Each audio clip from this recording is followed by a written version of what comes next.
Référence à ces mages. Ils apparaissent là un peu comme un cheveu sur la soupe.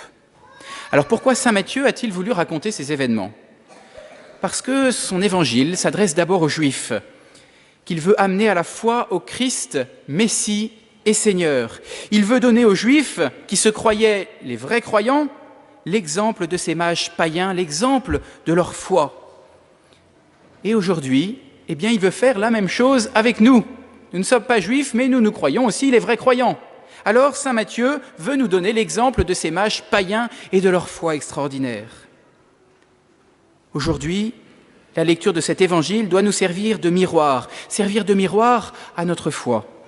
Est-elle aussi puissante que celle des mages? Pour le savoir, contemplons le périple de ces astrologues. Nous verrons que leur foi repose sur une lumière de la grâce, qu'elle s'appuie sur le travail de l'intelligence et qu'elle se traduit par des actes concrets.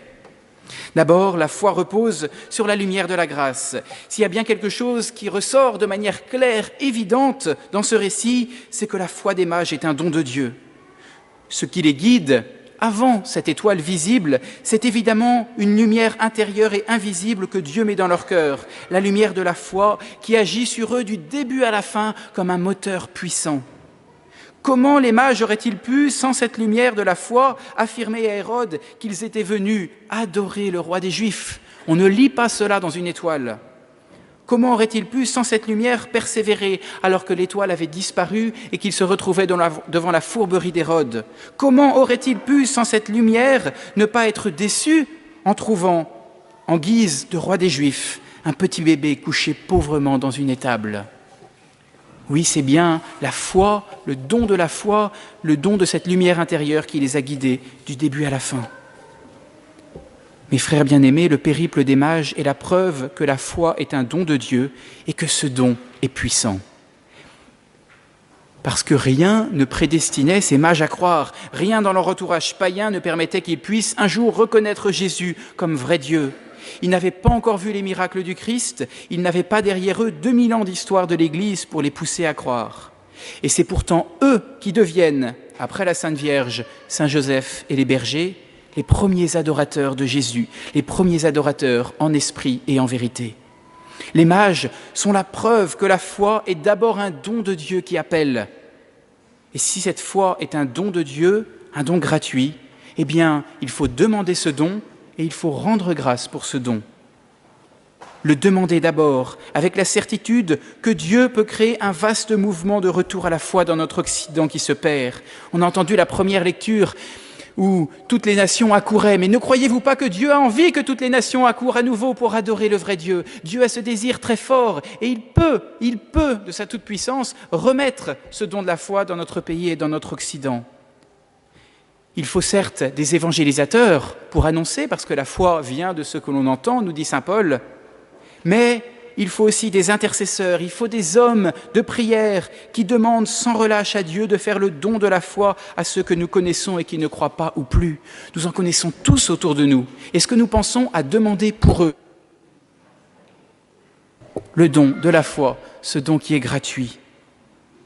Et puis il faut rendre grâce aussi pour le don de la foi. Si nous ne pensons jamais à remercier Dieu pour cette foi que nous avons reçue et pour laquelle nous ne sommes pas pour grand-chose, nous avons coopéré, mais nous avons reçu gratuitement ce don, alors on ne pourra jamais développer la foi en nous.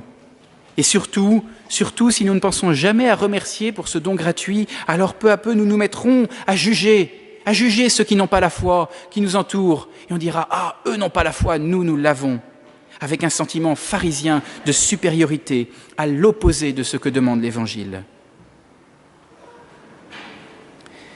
Ensuite, la foi des mages s'appuie sur l'intelligence. Les mages étaient des chercheurs de la vérité, et c'est pour ça qu'ils ont pu accueillir la grâce de la foi.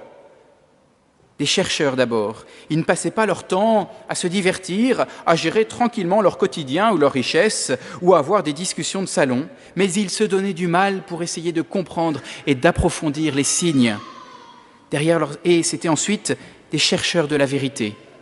Derrière leurs études astrologiques, ils avaient un désir de connaître la vérité, de répondre aux questions sur le sens profond de l'existence. Vous savez, ces questions qu'on n'aime pas trop se poser parce qu'on pressent qu'elle pourrait nous pousser à avoir à changer de comportement.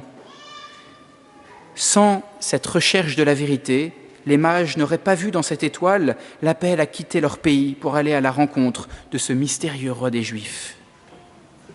Mes frères bien-aimés, la foi doit chercher à comprendre. Si nous nous contentons d'une foi de charbonnier, je crois, point barre, sans chercher à approfondir, si nous ne cherchons pas à rendre compte de l'espérance qui est en nous, comme nous y invite saint Pierre dans une de ses lettres, alors notre foi court un risque. Voilà pourquoi, mes frères bien-aimés, le catéchisme pour les enfants n'est pas facultatif, c'est une obligation et ça ne doit pas dépendre de l'organisation de conduite. C'est absolument obligatoire. Voilà pourquoi la formation continue durant toute notre vie d'adulte est la condition absolument nécessaire de la croissance de cette foi. Mes frères bien-aimés, la foi des mages s'est enfin traduite par des actes.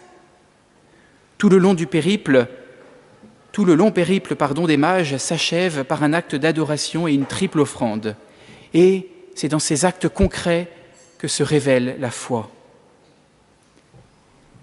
Si notre foi ne nous pousse pas, à l'image des mages, à adorer, à nous mettre à genoux devant celui de qui nous recevons tout, et spécialement à genoux devant le Saint-Sacrement exposé régulièrement, alors c'est une foi qui meurt.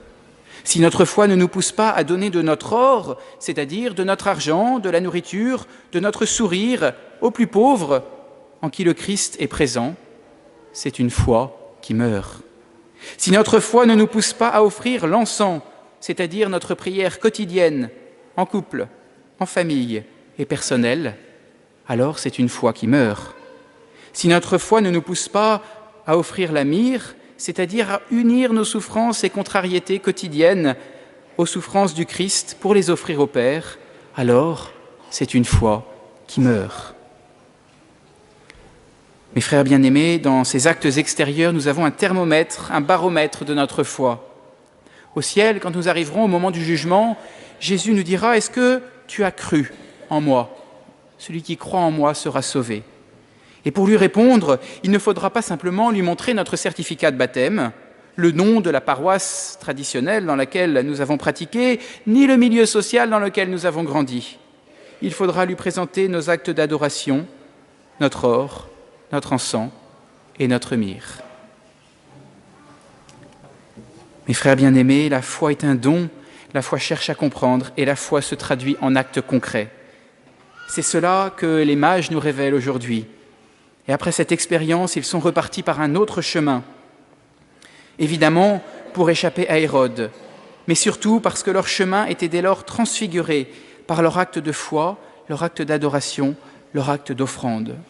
Tout à l'heure, la procession, pour signifier cela, au lieu de ressortir par l'allée centrale, ressortira par un autre chemin, l'allée latérale.